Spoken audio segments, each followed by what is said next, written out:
नमस्कार साथियों, मैं हूं अविनाश शर्मा। एक बार आपका फिर से स्वागत करता हूं आपके अपने YouTube चैनल पॉजिटिव बिल्डर्स में।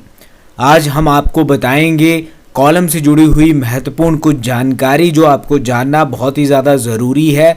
देखिए, आज सीधा हम बात करेंगे क्योरिंग के बारे में, तराई के बारे में। जब आप जो है वो कॉलम की कास्टिंग का काम पूरा कर लेते हैं, कॉलम की कास्टिंग हो जाती है, तो 16 से 24 घंटे के बाद आप शटरिंग को रिमूव कर देते हैं। जैसे ही आप जो है वो शटरिंग को रिमूव करते हैं, आपको अपनी कंक्रीट में नमी बनाए रखने के लिए, कंक्रीट की स्ट्रेंथ को बढ़ाने के लिए आपको क्योरिंग करना, तराई करना बहुत ही ज़्यादा ज़रूरी है। क्योरिंग जो है वो अगर आप अपने कंक्रीट की समय पर और समय तक जो है वो नहीं करते तो आपकी कंक्रीट में दरारें, श्रिंकेज, क्रैक, इस तरह की समस्या जो है वो आ सकती है। इसी के साथ जो है वो आपकी कॉलम की मजबूती जो है वो खतरे में पड़ सकती है। तो आप कभी भी क्योरिंग करना, तराई करना ना भूलें।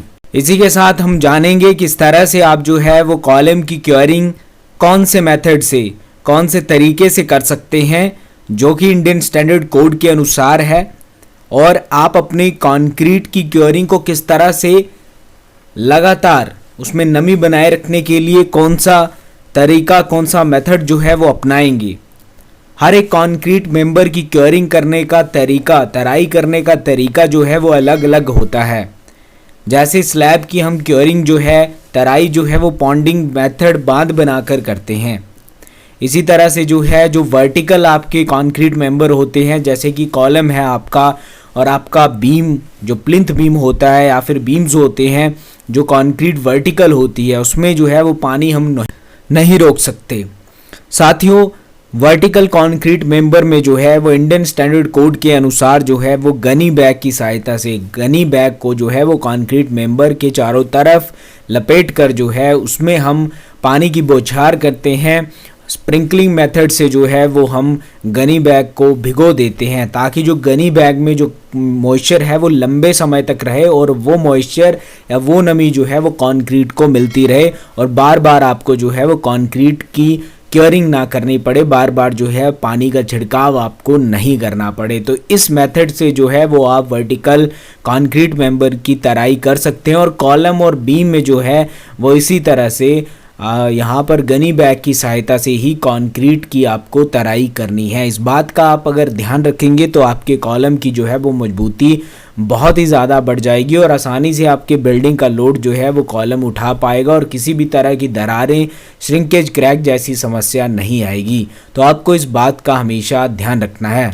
इसी के साथ हम जानेंगे time period of concrete curing के बारे में। तराई का समय जो है वो क्या होना चाहिए जब हम कॉलम में तराई करें या फिर क्योरिंग करें। देखिए, जो भी आपका वर्टिकल मेंबर है या फिर आपका जो है वो हॉरिजॉन्टल कंक्रीट मेंबर है, आप स्लैब की क्योरिंग करना चाहते हैं, ब्रिक्स की क्योरिंग करना चाहते हैं, कॉलम की क्योरिंग करना चाहते हैं, फुटिंग, जो भी आप बिल्डिंग कंस्ट्रक्शन में जहां पर सीमेंट का इस्तेमाल हो रहा है वहां पर आप जो है उस कंक्रीट मेंबर की या फिर जो है वो वॉल की क्योरिंग करना चाहते हैं, तो 7 से 10 दिन जो है समय रहता है। आपको जो है वो लगातार एक दिन में जो है अगर आप जो है वर्टिकल मेंबर जैसे दीवारों में क्योरिंग कर रहे हैं तो आप नमी बनाए रखें, या फिर कॉलम है उसमें लगातार नमी बनी रहनी चाहिए ताकि आपकी कंक्रीट की क्योरिंग अच्छे से हो पाए। इस बात का आपको ध्यान रखते हुए 7 से 10 दिन तक, अगर आप गर्मियों में कंस्ट्रक्शन कर रहे हैं तो पानी जो है वो जल्दी सूखता है, इवेपोरेट जल्दी होता है, तो आप जो है वो 10 दिन तक लगातार जो है वो अपने कंक्रीट मेंबर की या फिर वॉल की जो है वो क्योरिंग करें।